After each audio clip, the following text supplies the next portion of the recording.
అయితే ఇతను ఏంటంటే షిరిడిలో వాళ్ళ స్నేహితుడు బూటి అని ఒక అతను ఉంటే, బూటి అనేవాడు సాయి భక్తుడు.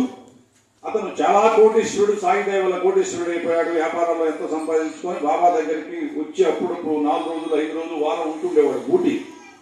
ఆ బూటితో పని నుండి మాట్లాడటానికి ఈ మూలే శాస్త్రి షిరిడి రావటం జరిగింది. షిరిడి వచ్చి బూటిని కలిశాడు, బూటితో మాట్లాడాడు కాసేపు. సరే షిరిడి వచ్చాం కదా, నువ్వు కూడా బాబా దగ్గరికి రావయ్యా, బాబా దర్శనం చేసుకో అని చెప్పని బూటి చెప్పడంతో అతను బాబా దగ్గరికి వచ్చాడు. బాబా దగ్గరికి వచ్చి అందరిలాగానే నమస్కారం చేసుకున్నాడు. ఇక ప్రశాంతంగా కూర్చున్నాడు. అయితే సాయి సన్నిధిలోకి అనేక మంది రకరకాల పళ్ళు తెచ్చుకునేవాళ్ళు. ఎవరికి తోచిన పళ్ళు వాళ్ళు తెచ్చుకొని బాబాకి సమర్పిస్తుండేవాళ్ళు కానుకల రూపంలో. కొంతమంది దక్షిణ రూపంలో డబ్బులు ఇస్తే, కొంతమంది పళ్ళు పలహారాలు ఏదో ఒకటి తెచ్చి బాబా సన్నిధిలో పెడితే ఆయన అందరికీ పంచుతుండేవాడు. అప్పుడప్పుడు బాబా కూడా ఈ మామిడి పళ్ళు లాంటి భక్తులకు ఇస్తూ ఆయన కూడా అందరికి పంచేవాడు. ఒక్కొక్కసారి ఆయన ఈ మామిడి పళ్ళుని మెత్తగా చేసి బాగా ఒత్తి భక్తులకు ఇచ్చేవాళ్ళు. వాళ్ళు అలా పీల్చుకొని మామిడికాయలు తినేవాళ్ళు చక్కగా. ఆ విధంగా సాయి సన్నిధిలో జరుగుతూ ఉండేదన్నమాట. ఇతనికి మరి కాసేపు కూర్చొని చూశాడు. సరే ఏదో పళ్ళు పంచుకుంటున్నారు, పళ్ళు ఇచ్చిపోతే భక్తులు ఇచ్చిపోతూ ఉన్నారు, రకరకాలుగా జరుగుతున్నాయి ఇక్కడ అని చెప్పని ఇతర తాపత్రయం అంటే ఏమిటంటే, నేను బాబాకి ఆయన చెయ్యి చూసి జ్యోతిషం చెప్పాలి బాబాకి అనేది ముఖ్యమైనటువంటి ఆయన ఉద్దేశం ఈ మూలే శాస్త్రికి. మరి ఆయన ఏం చేశాడు, బాబా నీ చెయ్యి ఇవ్వన్నాడు. జ్యోతిషం చెప్తాను నీ చెయ్యి చూశానే అంటే బాబా చెయ్యి ఇవ్వలేదు.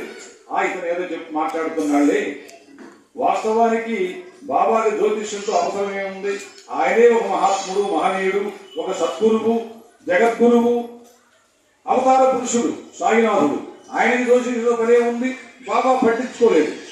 వాళ్ళు ఏం చేశారు, బాబా ఏమన్నాడు, ఆయనకి ఏదన్నా 4 పళ్ళు ఇచ్చి పంపించండి అయ్యా అని చెప్పని బాబా చెప్తే 4 పళ్ళు ఇవ్వలేదు. చెయ్యి వెనక్కి తీసుకున్నాడు. నాకు పళ్ళు కాదయ్యా కావాల్సింది, బాబా చెయ్యి కావాలి, ఆయన చూసి నేను జ్యోతిష్యం చెప్పాలి అని చెప్పని ఈ విధంగా మనసులో అనుకొని మళ్ళీ చెయ్యి దాపాడు. మళ్ళీ చెయ్యి దాపితే మళ్ళీ బాబా అదే అన్నాడు, ఈసారి అరటిపళ్ళు ఏముండయా తీసుకుంటాడేమో అని చెప్పని అరటిపళ్ళు ఏముంటే 4 పళ్ళు ఇచ్చాడు. నాకు పళ్ళు వద్దయ్యా అని చెప్పి చెయ్యి వెనక్కి తీసుకున్నాడు.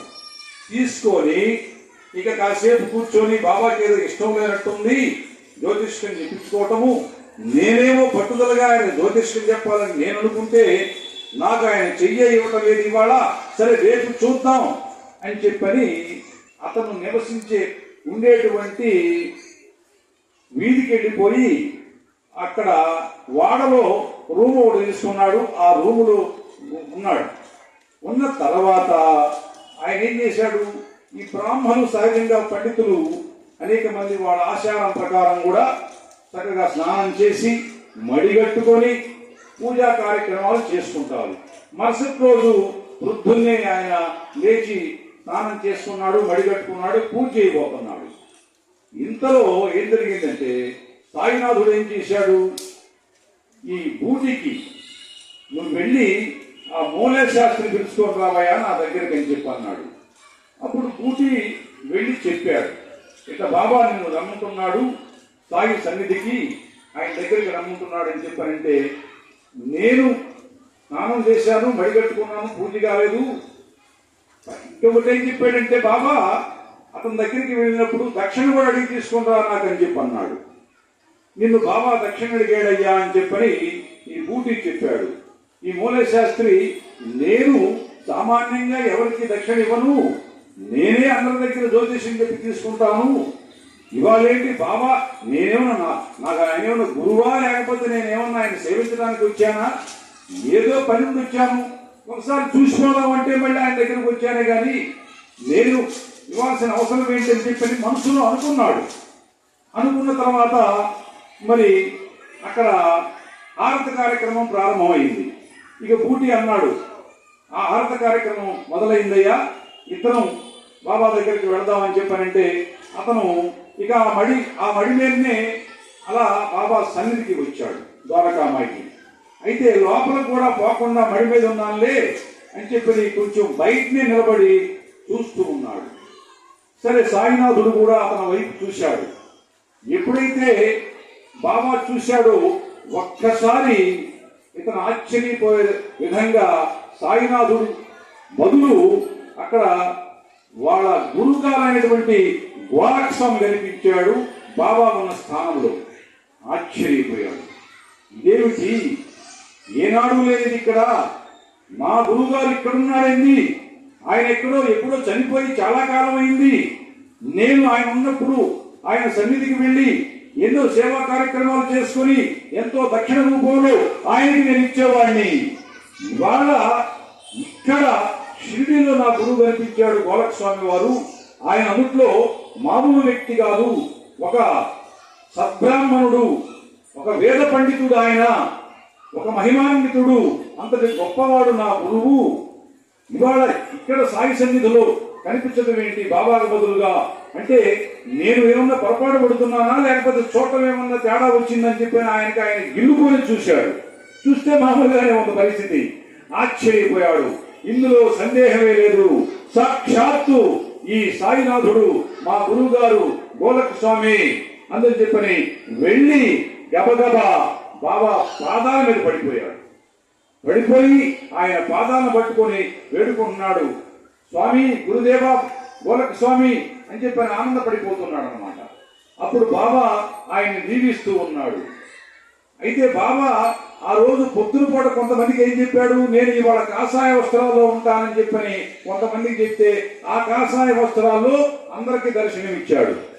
అందరు కూడా ఆశ్చర్యపోయారు. పొద్దున బాబా చెప్పినట్టుగా మనకి కాషాయ వస్త్రాల్లో కనిపించాడు సాయినాథుడు.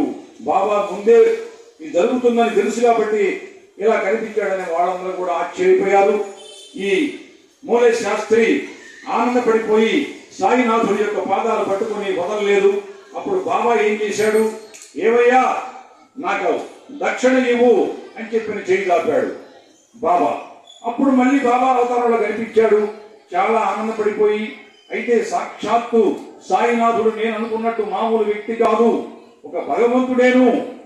ఆయన ఇంతమంది దగ్గరికి నేను వెళ్ళాను అనేక సార్లు, కానీ ఇంతటి మహాత్ముడిని నేను ఎక్కడ చూడలేదు. సాక్షాత్తు నా గురు స్థానంలో బాబా కనిపించాడు కాబట్టి ఇక నాకు సర్వం సాయినాథుడే అని చెప్పని ఆనందపడిపోయి అప్పుడు బాబాకి దక్షిణ ఇచ్చుకున్నాడు, కళ్ళ నీళ్లు పెట్టుకున్నాడు. బాబా నెత్తిన చేయబెట్టి ఆశీర్వదించాడు. ఆ మూలే శాస్త్రి ఆనందపడిపోయి దక్షిణ ఇచ్చి ఇక సాయి సన్నిధిలో కాసేపు గడపడం జరిగింది. కాబట్టి ఎప్పుడైతే ఆ మూలే శాస్త్రికి బాబా గురువుగా కనిపించాడు, ఇక తన గురువే ఇక్కడ ఉన్నాడు అని చెప్పిన ఉద్దేశంతో ఆయన అనేక సార్లు షిరిడి వచ్చి బాబా సన్నిధిలో ఆయన మొక్కోవడం జరిగింది. ఆయన చేసే వృత్తి ఎటువంటిదయ్యా అంటే జ్యోతిష్యం చెప్పడం. ఆ జ్యోతిష్యం చెప్పడం ఆయన అద్భుతమైనటువంటి ఒక మంచి స్థానంలోకి వెళ్ళిపోయాడు. ఆ